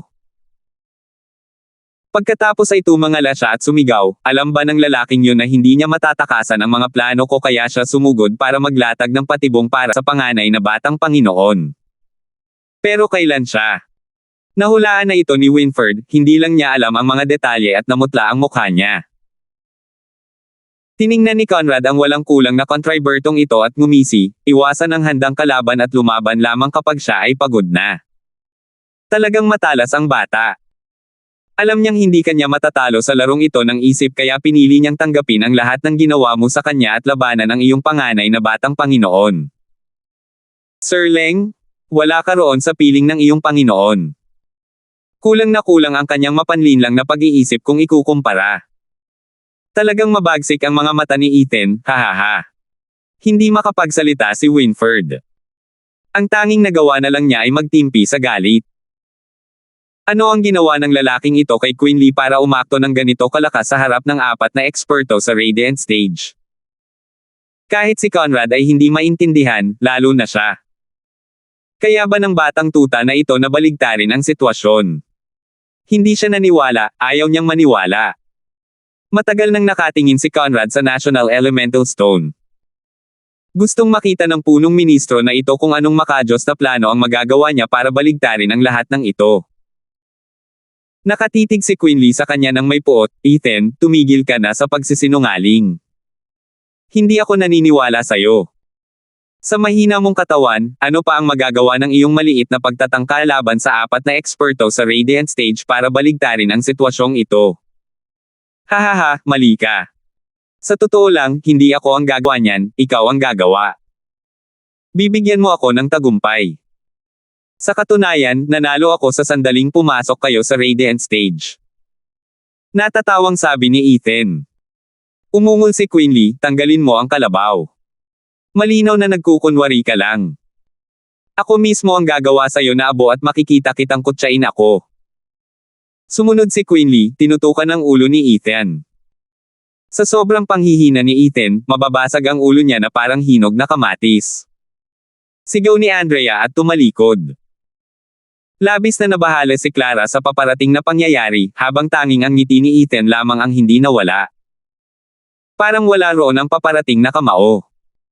Nang akmang hahawakan na siya ng kamao ay gumawa siya ng senadorios. Ugong. Sa hindi malamang dahilan, natagpuan ni Quinley ang kanyang katawan na nakatigil at walang buhay. Hindi niya makontrol ang kanyang katawan. Pagtingala niya kay Ethan, nakita niyang sumili ang ngiti ng lalaki. 326. Pinakamatandang batang Panginoon. Sigaw ni Lucian at ng dalawa pa nang makitang naniga sa kinatatayuan si Quinley. Pinagpapawisan ng husto si Quinley, hindi ako makagalaw. Bakit ka nakatayo riyan? Gumawa ka ng paraan. Alam niyang may ginawa si Ethan, kahit hindi niya alam kung ano talaga. Hindi niya kailanman inisip na posible para kay Ethan, habang naghihingalo, na may itinatago siyang ganitong kakatwang panlilinlang. Ang takot na hindi niya malaman kung paano niya ito nagawa ay lalo lamang nagpatindi sa kanyang pangamba. Nakatayo na siya ngayon sa kinatatayuan, naghihintay na mahulog ang palakol kahit na kumakabog ng malakas ang kanyang dibdib. Alam ng tatlo niyang kakampi na mahalaga ang oras kaya sinugod din nila si Ethan. Sumugod ang tatlong makapangyarihang Radiant Stage powers kay Ethan. Napilitan siyang umatras ng 2 hakbang, ngunit hindi siya natarante kahit kaunti dahil sa malapad niyang ngiti. Tumigil ka. Ginaya rin ni Ethan ang parehong senadorios at kinutya, sabi ko na nga ba, talo ka na. Ugong. Tulad ni Quinley, tumigil din ang tatlo. May mga matang nakatitig sa kanila, takot na tumingin sa nakangiting si Ethan. Hindi rin sila makagalaw ng maayos. Napasigaw sa gulat at pagdududa ang mga manunood. Sina Conrad at Winfred ay namangha rin. Ano ang ginawa ng punk para makontrol sila? Alam nilang si Ethan ang may hawak ng 4 sa bag. Kung tungkol naman sa kung kailan nabuksan ang bag at naipasok ang 4, walang nakakaalam, kahit ang 2 pinakamahuhusay na tao sa Titans. Ang mga biktima ang pinaka-nakakaalam nito. Gulat na pinagmasdan ni Quinley si Ethan, anong ginawa mo sa akin? Humajejek lamang si Ethan at tumingin sa paligid. Nang minas na ang 4, at mawala ng malay ang 12 mga basalyo, nagsalita siya, nakatatandang batang Panginoon, nakatadhana kang mamuno, ginawa kang hari ng tadhana. Hindi ka ba sinabihan ng iyong mga nakatatanda noong bata ka pa na huwag tumanggap ng candy mula sa isang estranghero? Ano? Ano yung kinuha natin? Natigilan sandali si Quinley at pagkatapos ay biglang naalala ang lahat, ang mga table tasks. Tumango si Ethan at ipinakita ang parehong ngiti, mayroon tayong panalo. Ang parehong tableta ng ika-8 baitang, ang Brimang Sacred Peel. May iniwan akong maliit na bagay sa loob nito, alam mo. Kaya noong pumasok ka sa Radiant Stage, talo ka na. Hindi ito maaaring mangyari. Nakaramdam sina Quinley at ang 3 pa ng lamig na gumagapang sa kanilang mga gulugod. Ang mga tabletang natanggap nila na nagpalakas ng kanilang kapangyarihan ay binigyan ng mga spike. Ibig sabihin, apektado na sila ngayon ng lason nito. Pero nagkataon lang na nakuha ito ni Quinley nang tanggalin niya ang kanang braso ni Ethan. Paano niya ito sinasadyang ibigay sa atin? Huwag mong sabihin. Nanlalaki ang mga matang parang mga platito, at takot na tumingin sila kay Ethan. Plano niya ba yan noon pa? Kahit ang pagpunit ng sarili niyang braso. Alam na alam ni Ethan ang tumatakbo sa isip nila, mukhang naintindihan mo na. Sinadya kong hawakan ni Quinley ang kanang braso ko. Gulat na gulat ang mga tao. Nanginig ang mga mata ni Winfred. Ang plano ni Ethan ay napakalalim, napakalupit, na kahit si Unwanted Controver ay nanginag. Sino ang makakaalam kung mangyayari ito? Isinuko niya ang isang braso para mapasailalim sa kanyang awa si Quinley. Matagal nang nawala ng simpatiya ang mga taong nakatingin sa mahina at may isang brasong si Ethan. Maging ang maputlang mukha nito ay nababaluktot na parang demonyo sa isipan ng kanyang mga kaaway. Ang walang kaalam-alam na kawin ng mga tupang ito ay talagang nang-ahas na palibutan ng lobo. Hahaha, nakakagulat, di ba? Alam kong hindi ako makakapantay sa iyo kaya nagluto ako ng kaunting pagkain at inimbite ko kayong lahat para sa hapunan. Umangat ang ulo mo dahil sa tagumpay at nabawasan ang iyong bantay dahil sa kay-abangan. Akala mo huling hininga ko na, tapos na ang lahat ng panganib. Tapos ininom mo pa ang mga tampered pills na yan noong pinakamatinding sandali ng iyong panghihina. Malisyosong sabi ni Ethan. Noon, alam niyang nakulong si Clara at ang iba pa habang nagmamadali siyang pumunta sa labasan ng tubig. Sa kanyang paglalakad, napansin niya ang isang malamig na lawa na nagpapaalala sa kanya ng kanyang lumang plano dahil alam ng Diyos kung kailan gagamit ng bloodworm sa kanyang mga kaaway. Kaya sinamantala niya ang oras na inakala ni Quinley na magulo ang isip niya matapos malinlang sa kanilang tukana at naghanda ng sarili niyang tukana. Ang makitang patay si Abby ay talagang nagpabaliw sa kanya, hinabol si Quinley para mag-higanti. Mas mabuti sana kung pinatay niya mismo ang lalaki, ngunit kung matalo man siya, mayroon siyang handa na taktikang ito para baligtarin ang lahat, kung sakali. Gaya ng sabi niya, tinanggap niya ang lahat ng tukana ni Winfred, ngunit hindi iniwan si Quinley na may sarili niyang regalo. Isang bagay na hindi kailanman isasaalang-alang ni Winfred. Nang makita kung paanong ang lahat ay abala sa kanyang tukana at walang maintindihan, palaging inaakala ni Winfred na wala silang matitira sa pagbabalik ng plano. Ngunit alam ni Ethan na hindi niya ito maiiwasan kaya tinanggap niya ang lahat ng bukas palad, na iniwan siyang may pagkakataong magplano ng sarili niyang panlilinlang. Ang dapat manalo. Si Quinley ay nakatitig sa demonyong nagkatawang tao na natakot. Nanginginig din si Winfred. Buong buhay niya ay isa siyang mapanlinlang at palaging nakakamit ang kanyang mga hula. Ngunit nagawa itong baligtarin ni Ethan sa huling sandali. Ngunit, kung isasaalang-alang ang kakaibang mga pamamaraan ni Ethan, halos walang sino man ang makakagawa ng mga posibleng hula. Ngunit gayunpaman, ang pagkatalo ay isang pagkatalo. Kinailangang maging matatag ni Winford at aminin na siya ay nabigo sa pinakamahalagang sandali.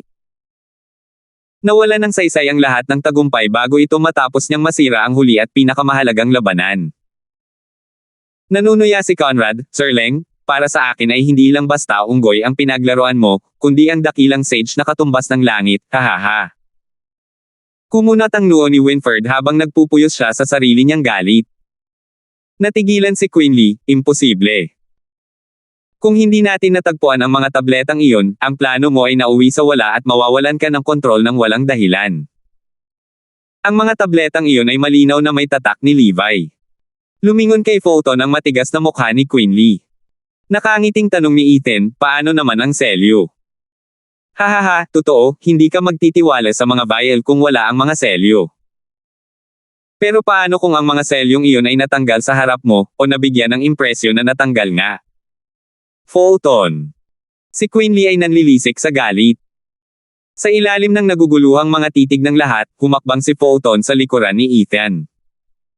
Nakakagulat ang nangyari sa buhay nila. Isa si Fulton sa mga tagahanga ni Kindstone. Natigilan si Andrea. Kailan pa siya naabutan ng Larsen clan? Parang sisubog na ang mga mata ni Hall Lord Bogong yan. Kakampi ba siya ni Ethan? Kailan pa? Karaniwang alam na pinatay ni Ethan ang kanyang amo. Walang sino man dyan ang mas napupuot sa laman loob ni Ethan kaysa sa kanya. Kaya paano? Hindi pinansin ng mga natatarantang mukha, at napangisi si Ethan, na hulaan mo, kasama ko siya. Sinigurado ko ring binigyan ko siya ng sending jade kanina. Kung hindi mo pa nahanap ang mga table tas ng mag-isa, naroon siya para siguraduhing maaayos mo ang maliit na aberyang iyon. At para siguraduhing maalis ang anumang bakas ng aking pakikialam syempre. Para sa inyo, ang isang hamak na tulad niya ay hindi ninyo mapapansin. Pero sa huli ay kumampi siya sa akin at nahikayat kayong mahulog sa kanya, kaya nabaligtad ang lahat ng ito. Siya ang may kasalanan ng lahat ng pagkatalo ninyo. Pinuri ni Ethan si Fulton, sentimo, napakahusay mo. Hindi ko yun agad malilimutan. Sentimo, salamat, Stuart Kindstone. Sentimo, yumuko si Fulton. Nabasag ang mahinang puso ni Bogong yan. Paano nangyari na ang pagmamalaki ng Pilking Hall, ang kanilang mga henyong alchemist na matatagpuan sa loob ng kanilang bahay, ay napunta lahat sa mga kamay ni Ethan. At iyon ay nasa harapan din nila. Ginawa niya ito ng lantaran, sa harap ng bawat angkan at bahay sa Titans, na literal niyang isinampol ang Pilking Hall sa lupa. Napabuntong hininga sina Jackson at Solfred Gian sa paghanga. Napag-usapan nila ito noon sa Drifting Flower City na walang kapantay si Ethan pagdating sa paghuhukay ng mga pundasyon ng isang grupo. Ngunit nang makita nila ito mismo, kinailangan nilang itaas ang kanilang sombrero sa kanya. At ginawa niya iyon sa kanyang pinakamapot na kaaway. Kahit si Unwanted Controver ay hindi alam ang mangyayari. Ang espiyang itinanim, o kinomert ni Ethan, ay walang iba kundi ang pinakanapupuot sa kanya, si Fulton. Namula si Baron sa harap ng kanyang mga mata, Fulton. Ikaw na taksil na tuso, talagang yumuko ka para pumanig sa lalaking pumatay sa iyong Panginoon. Hindi ka karapat-dapat na maging disipulo ng Pilking Hall, lalo na't hindi ka karapat-dapat na maglakad sa mundo. Humph, simula nang umalis ang aking Panginoon, lalo lang lumala ang sitwasyon ko sa Pilking Hall. Wala na akong babalikan. Sino ba ang may pakialam sa pagiging isang disipulo ng Pilking Hall? At saka, nakapikit, ang mga matang puno ng puot ni Fulton ay nagpakita ng kaunting init, hindi niya namalayan na nakahawak pala siya sa kanyang dibdib. Doon nakatago ang isang berdeng piraso ng jade. 327. Ito rin ang jade na ibinigay sa kanya ni Ethan nang sagutin ng lalaki ang hamon ni Quinley. Mayroon itong simpleng pangungusap na yumentig sa kanyang puso. Ito ay isang bagay na ipinabigay sa kanya ng kanyang Panginoon kay Ethan, kung nahihirapan ka sa buhay mo sa Pilking Hall, sumama ka kay Stuart Kindstone para hanapin ako. Sigurado siya mula sa bakas ng kaluluwa sa Jade Sleep na walang duda na pag-aari iyon ng kanyang Panginoon. Napakalakas ng pamilyar na pakiramdam, halos hindi niya napigilan ang kanyang mga luha. Ang kanyang Panginoon ay nakatira sa angkan ng mga Larsen. At base sa narinig, maayos naman. Naalala niya ang sinabi sa kanya ni Ethan noon na dadalhin niya ito upang makita ang kanyang Panginoon sa impyerno. Isa itong malinaw na patunay ng pagtanggap.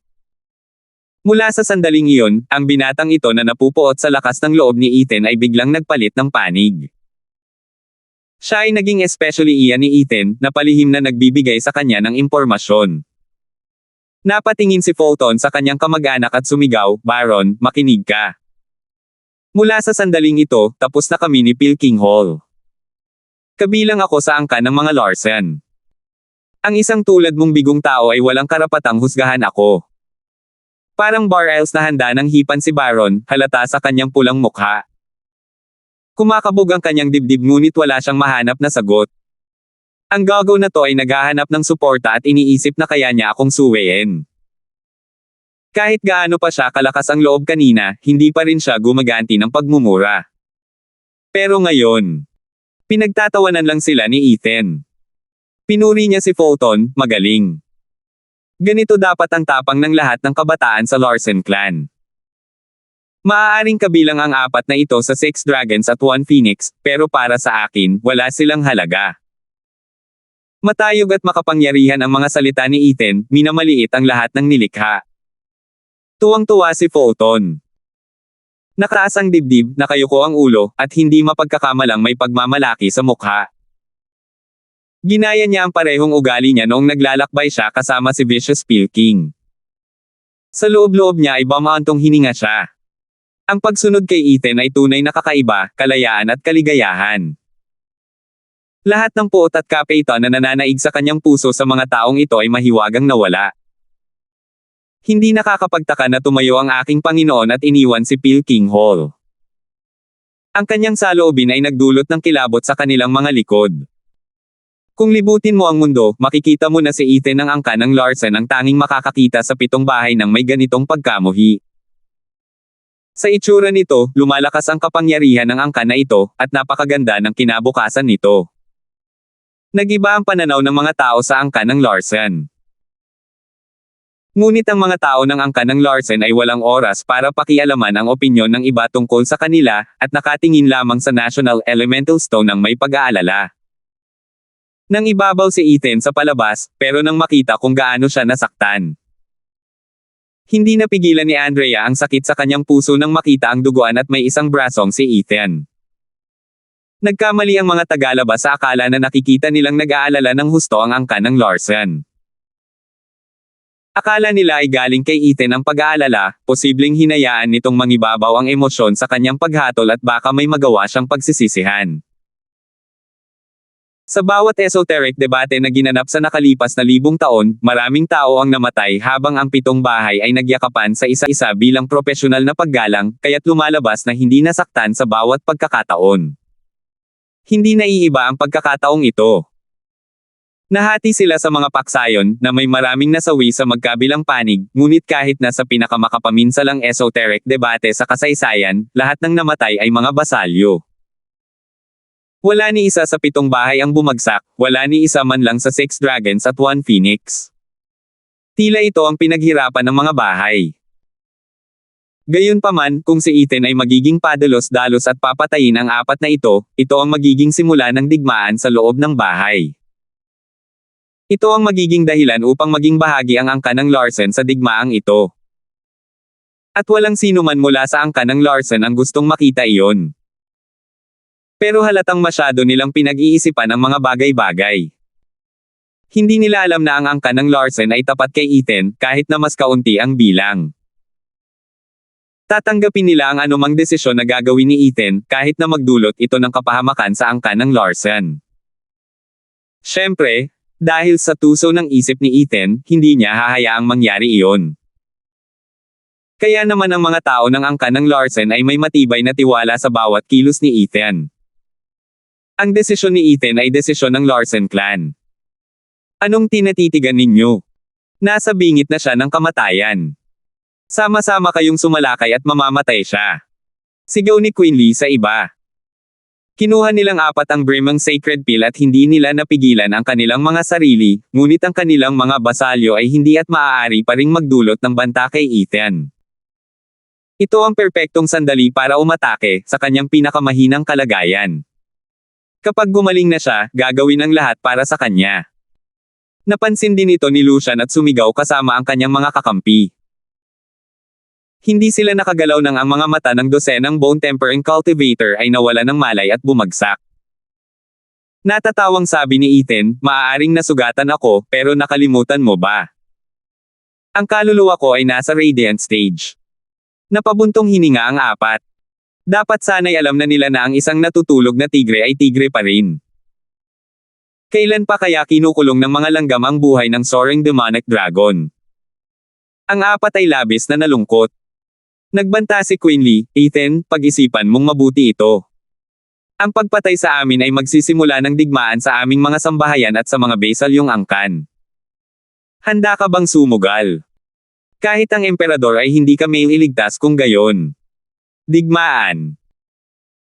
Alam ni Fulton na ang angkan ng Larsen ay nasa ilalim ng pangangalaga ng pamilya ng imperyo at ni Raisin, at dahil hindi pa siya nabibigyan ng tunay na kapangyarihan ng angkan ng Larsen, nagsimula siyang mag-alala. Pumasok ba ako sa angkan ng Larsen para lang mamatay? Ngumisi si Ethan, totoo naman. Ang pagpatay sa iyo ay magsisimula ng digmaan. Nakakatakot. Pero hindi ako ang tipo ng taong itinatanggi ang paghihiganti. Ano ang gagawin? Ano ang gagawin?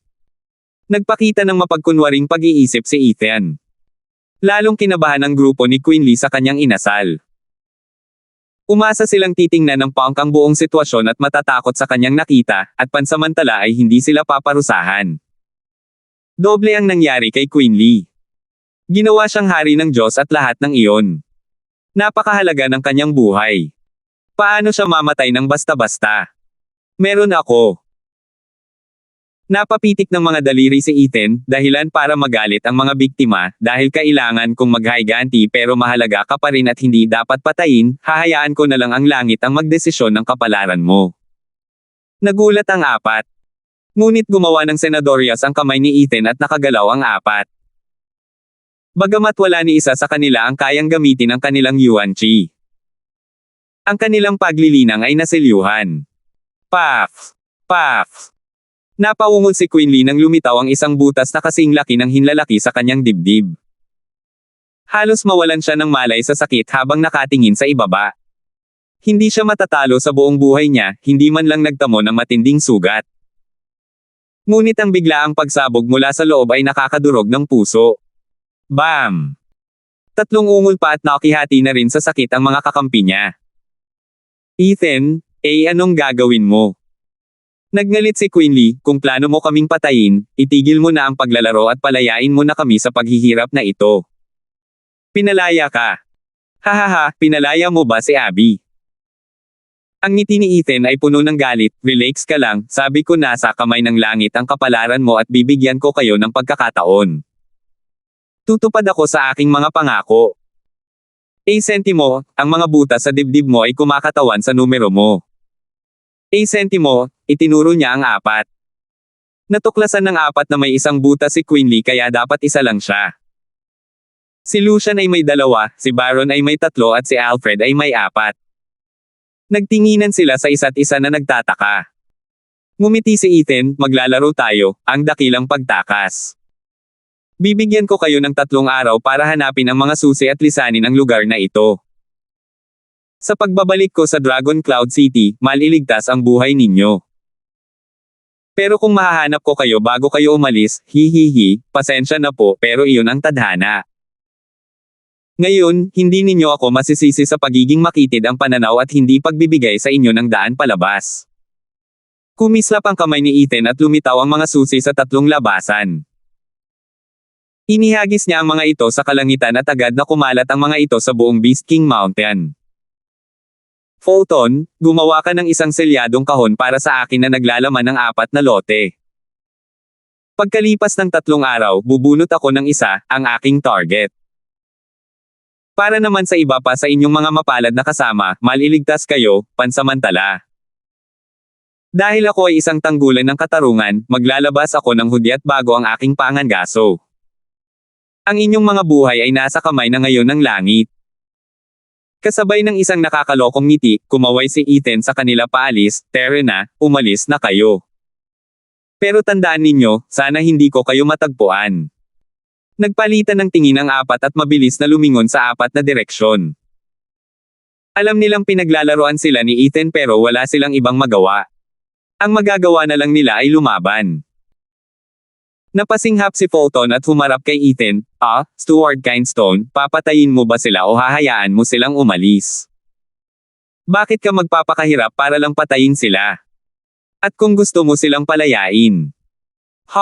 Paano ko sila mapapaalis? Kumislap ang mga mata ni Ethan at naging nakamamatay ang kanyang pakiramdam. Fulton, natatakot ka ba sa kamatayan? Oo. Tumango si Fulton pagkatapos ng ilang sandali. Umiling si Ethan, hindi ka takot sa kamatayan, kundi sa kamatayan. Si Abby ay isang babaeng may dalisay na puso. Bagamat may ngiti sa kanyang mukha noong siya ay namatay, alam kong para sa ating kapakanan iyon. Alam niyang mamamatay siya at tiyak na nakaramdam siya ng matinding takot.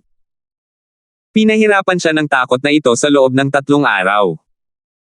Naikuyom ni Ethan ang kanyang mga kamao, namumula ang kanyang mga mata habang dumudura, kaya ipapaalam ko sa mga anak ng babaeng iyon ang tunay na kahulugan ng takot sa bawat sandali hanggang sa hilingin nila na mamatay. Nanginig si Fulton at tumango. Hindi kailanman nagmalasakit si Ethan sa isang malaking sitwasyon, ni hindi niya sila balak pabayaan. Gusto niyang mas magdusa sila kaysa kay Abigail. Naunawaan na ngayon ni Fulton kung bakit niya ginawa iyon at pumunta sa kagubatan upang mag-ukit ng kahon mula sa isang puno. Nanatili si Ethan, ipinikit ang kanyang mga mata at ipinagpatuloy ang pagpapagaling. 328. Alin? Sino kaya ang maswerteng makakaalis muna? Pinapatay ako ng suspense. Nakangising ipinitik ni Ethan ang kanyang mga daliri at isang piraso ng kahoy ang lumutang mula sa kahon. Isang maliit na karakter ang nakaukit dito. 4. 4 na pala. Nabalot ng malapad at malisyosong ngiti ang mukha ni Ethan. Pagkatapos ay nagtanong siya, "Ipaalala mo ulit sa akin, sino ang 4 na numero?" Magalang na nagsalita si Fulton, "Stuart Kinestone, ang pang-4 ay ang Forest Fleeting Dragon, si Alfred." "Nako, ang Gimp Dragon na yan. Ang swerte naman." Sa 6 na dragon at isang phoenix, parang naaalala kong 2 beses ko na siyang nagalit sa akin. Ngayon, nagsalita na ang tadhana at inilagay siya sa unahan ko. Hindi ko maiwasang magtaka, ang mga krimen ba niya ang dahilan kung bakit siya sinaktan ng ganito o sadyang malas lang siya, isinumpa, para mauna siyang magdusa sa impyerno. Natatawang sinabi ni Ethan, ano man ang mangyari, sa kaso niya, siguradong malas talaga siya, Itinuro ni Ethan ang langit. Isang apoy ang umilo at sumabog na naging 4 na paputok na nagpapula sa Beast King Mountain. Ang natarante at mabilis na si Quinley, na nagtatakbuhan sa kagubatan, ay tumangala sa narinig, ang 4 na paputok ay nangangahulugang numero 4. Si Alfred ay isang napakamalas na aso. Umiling si Quinley, na tuwang-tuwa sa loob. Talagang sumusunod si Ethan sa mga patakaran at hindi siya ang tinutukoy. O mas malamang, hahabulin niya ito sa unang pagkakataon. Dahil si Alfred ang unang biktima, nabigyan siya nito ng mahalagang oras para mahanap ang mga susi. Hinigpitin ni Quinley ang hawak na pulang kristal, huminga ng malalim at binilisan ang paghahanap sa pares nito. Kailangan niya ang mga susi ng yin at yang para makauwi ng malaya. Kailangan niyang magtrabaho ng mas mabilis ngayon. Sino ang mag-aakala kung gaano kabilis mabubuwal si Alfred at sino ang susunod na kawawang Angus na susunod? Kung sakaling siya iyon, kamatayan ang ibubuga niya. Bagamat nakahinga siya ng maluwag sandali, lalo lamang tumindi ang pagkabalisa. Napansin ni Baron at Lucian ang pag-alab ng kanilang mga kaba at nanigas ang kanilang mga kaba. Nangangahulugan ito na nagsimula na ang laro ng kamatayan ni Ethan. Ngunit hindi nagtagal ay kumalma sila nang makitang hinahabol ni Ethan si Alfred. Sa ngayon, sigurado na ang kanilang kaligtasan. Bagamat alam din nila na kapag natalo si Alfred, hahabulin sila ni Ethan. At dahil nasiliwhan na ang kanilang paglilinang, pupulutin sila ni Ethan na parang mga langgam. At kaya, bumilis ang kanilang bilis, gayon din ang kanilang kagustuhang mabuhay. Mas tumindi ang pressure sa tatlo na pinalad ngunit ang huli ay nagpapakita ng ibang reaksyon. Nako naman! Nakuha ko na ang mga susi ng labasan na gawa sa kahoy. Ang swerte ko talaga. Sa isang partikular na malungkot at madilim na sulok ng kagubatan, pinisil ni Alfred ang dalawang berdeng kristal at sumayaw sa tuwa. Kahit na halos 30,000 tao ang gumagala sa kagubatan ng Beast King Mountain sa loob ng isang buwan, hindi pa rin natagpuan ang mga susi sa labasan sa kakahuyan. At narito siya at sinuswerte. Ang swerteng ito ay parang Diyos. Ang kailangan lang niyang gawin ay makarating sa labasan sa kakahuyan at makakabalik na siya sa ligtas na lugar ng Dragon Cloud City. Dahil dito, ang kanyang kaligtasan, ayon sa mga patakaran ng laro ni Ethan, ay magiging tadhana. Hindi siya maaaring hawakan ni Ethan. Maaaring isang napakatalong si Ethan, ngunit bawat elder sa Dragon Cloud City, kasama sina Raisin at Levi na nagpapanatili ng kapayapaan, ay sisiguraduhing maiiwasan ang anumang masamang gawain. Ligtas sana siya.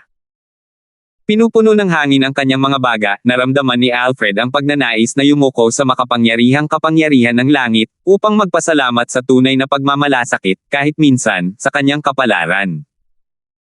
Lahat ng mga nakaraang hinanakit ay nabura nang sa wakas ay nagbago na ang kanyang kapalaran. Nakatingin siya sa papasikat na kalangitan ng may ngiti sa kanyang mukha nang biglang may sumiklab na 4 na paputok. Ang pulang kalangitan ay perpektong sumasalamin sa kanyang pulang mukha. Binabasbasan ako ng langit, hahaha. Nakakulong pa rin si Alfred sa kanyang pantasya, humahagik-hak. Ngunit pagkatapos ay tumigil ang kanyang ngiti. Paano babangon ang lumang langit ng walang tugma o dahilan? Gawa-gawa lang iyon ng tao. Dahil nasiliwan na ang cultivation ng 4, si Ethan na lang ang natira. Iyon na ba ang hudyat ng pagsisimula ng kanyang larong kamatayan? May 4 na paputok sa langit. Hindi ba't may target na nakalagay sa #4? Nanginig ang mukha ni Alfred, matigas na nakatingin sa kanyang dibdib at sa mga butas nito. Ayan, sa lahat ng kanilang maluwalhating anyo, 4 na butas ang bumutes sa kanya 3 araw na ang nakalipas. P*K, ako pala yung #4. Lumubog ang sulok ng bibig ni Alfred at nagbabantang lumabas ang mga luha mula sa kanyang mga mata. Mabuti na lang at malapit na siyang mabawi ang kanyang buhay. Pero may ibang plano ang Diyos, pinapunte niya si Ethan para hanapin ang unang target, siya. Bumagsak siya mula sa maluwalhating mga bulwagan ng paraiso, patungo sa impyernong kalaliman. Nagbago ang swerte ko, mas malala pa kaysa dati. Diyos ko, pwede ba huwag mo akong biruin? Nanginig ang puso ni Alfred, nag-init ang mga mata dahil sa luha, pakiramdam niya ay biktima siya. Hindi niya nakakalimutan ang katotohanang hindi man lang siya kasama sa planong patayin ang dalaga. Iyon lang ang kagagawan ni Baron at Lucian, tulak ni Queen Lee mula sa likuran. Dapat niyang habulin ang 3 iyon para maghiganti. Bakit? Bakit ako ang unang hinahabol ng halimaw na yan? Napaka-unfair naman. Umiyak si Alfred, tinatanong ang kalangitan gamit ang kanyang mapanglo na mga mata, ano ang gagawin ko ngayon? Sa mismong sandaling ito, pakiramdam niya ay siya ang pinakamalungkot at pinakaabalang tao sa buong mundong ito. Hindi na alintana ang naputol na binti ni Ethan, o ang nadurog na kamay ni Ethan. Sinusundan na siya ni Ethan para maghiganti. Ngunit siya, ang tanging inosente sa buong bagay na ito, ang unang target. Gaano ba kalaki ang malas na ito? Binuksan ni Alfred ang mga pintuan ng baha. Gayunpaman, wala siyang oras para magpakalunod sa awa sa sarili. Gamit ang 2 susi sa kamay, ang kailangan lang niyang gawin ay makarating sa labasan sa kakahuyan at siya ang mananalo. Biglang tumakbo si Alfred, kulang na lang ng isang paa, oo naman, pero hindi mas mabagal kaysa noong kasagsagan ng kanyang sigla. Ang kanyang titulong Forest Fleeting Dragon ay ipinagkaloob naman dahil sa kanyang kahangahangang bilis. Ngunit kasabay ng isang kislap ng gininto ang liwanag, biglang sumulpot si Ethan halos 100 yarda ang layo mula sa lalaki. Alfred, nakita mo ang apoy na iyon, sa palagay ko. Ikaw nga ang unang biktima ko. Maging mabuti ka at tumigil ka, ha? Hindi ba masyadong maaga? Paano niya ako nahanap ng ganito kabilis? Inikat ni Alfred ang kanyang ulo at tama nga, si Ethan ay may nakakakilabot ng ngiti. Bro, hindi mo ba ako mabibigyan ng kaunting pahinga? Plano ni Quinley na patayin ang babae. At ang dalawa pa ang nagsagawa nito. Wala akong kaalam-alam noong nangyari iyon. Kung gusto mong maghiganti, gawin mo sa kanila ang lahat. Wala akong kasalanan dito. Tumalon palayo si Alfred na may takot, pagod na pagod, habang nagmamakaawa. Ngunit lalo lamang lumakas ang takot at lumalim ang kawalan ng pag-asa. Nakangiting tiningnan ni Ethan ang lalaki ngunit hindi siya lumalapit. Lagi siyang nasa loob ng 100 metro, tama ka. Sa 4, masasabing inosente ka. Pero paano ko kasalanan na lumabas ang numero mo? Ako ang gumawa ng larong ito at igagalang ko ang mga patakaran nito. Tanging langit lang ang dapat sisihin sa iyong kawawang kapalaran, hahaha. Lumulubog sa kalungkutan si Alfred at ibinigay ang lahat para sumulong, ngunit hindi niya kailanman napigilan si Ethan. Dahil tadhana na, tatanggapin ko na lang. Bakit ako kailangang magdusa ng ganito? Maaaring singilin ng mga ngaso ang kanyang buhay anumang oras niya gusto, ngunit hindi niya ito ginagawa para sa sarili niyang libangan. Dahil tiyak ang kamatayan, mas mainam ang mabilis na kamatayan.